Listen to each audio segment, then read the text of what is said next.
Hey guys, Jen from JenMichelleCoaching.com, and what I want to talk about today is paying attention to your sensitivity and how your deep sensitivity is a huge advantage for you when it comes to love and intimacy.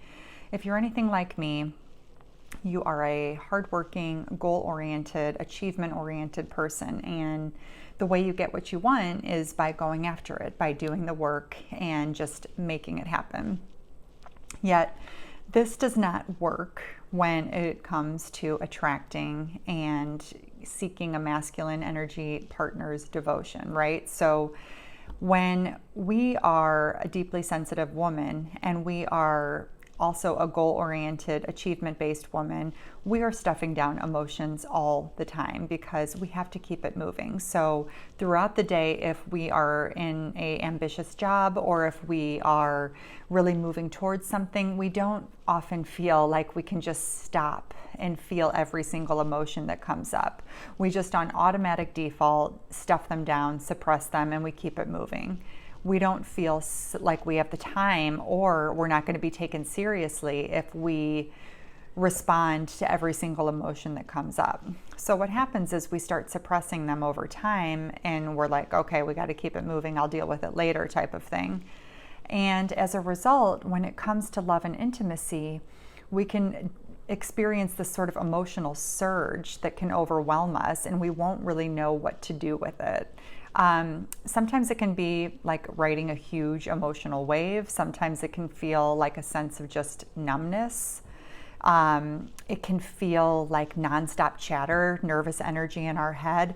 All of these are ways that we sort of experience our emotions at different, points in our lives, depending upon what we have going on.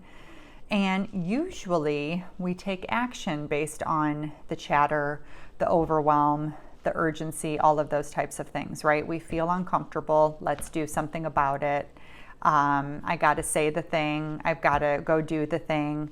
I've got to get rid of this somehow. We start playing hot potato with those emotions because we don't want to experience them. We want to experience the good ones, and we kind of want to get rid of the bad ones. That's our instinctual way. Yet, when it comes to emotions in general, we don't get to pick which ones to feel and not feel.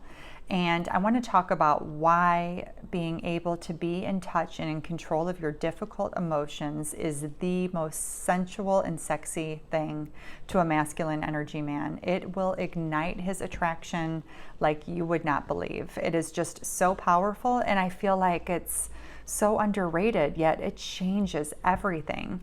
So I want to talk a little bit about how this works.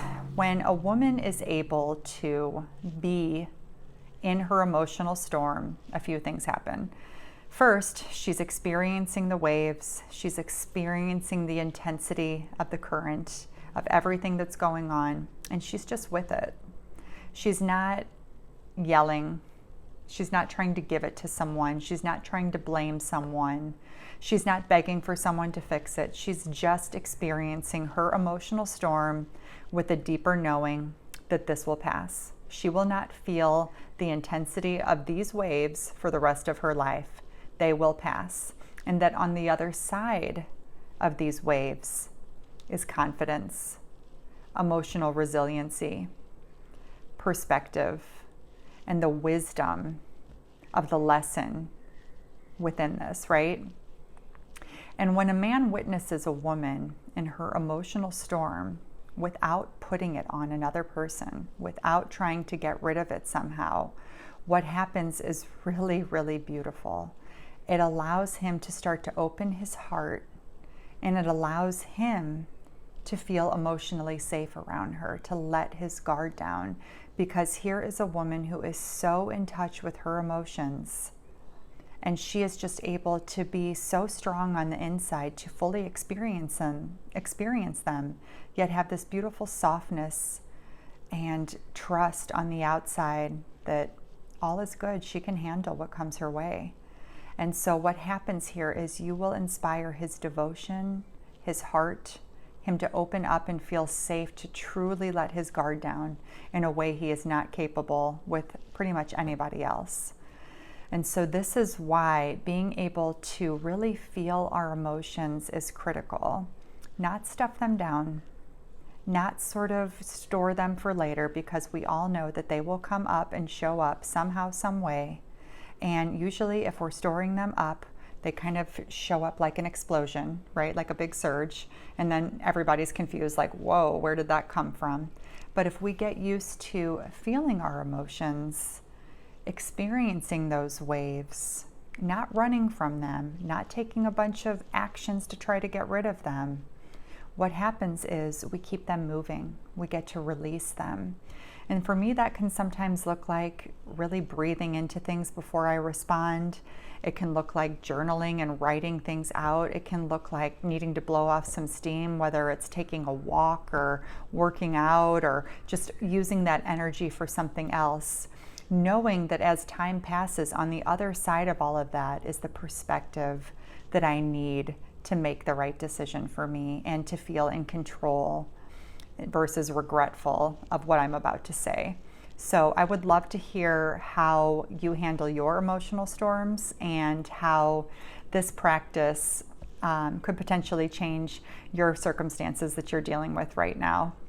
For additional resources on using your deep sensitivity to your advantage, go to jenmichellecoaching.com. I have my free guide, Magnetic Sensitivity, as well as my webinar, Magnetic Sensitivity, to learn more about how to really use the deep sensitivity within you to your advantage when it comes to love and relationships. Wishing you a great week, and I'll talk to you soon. Bye.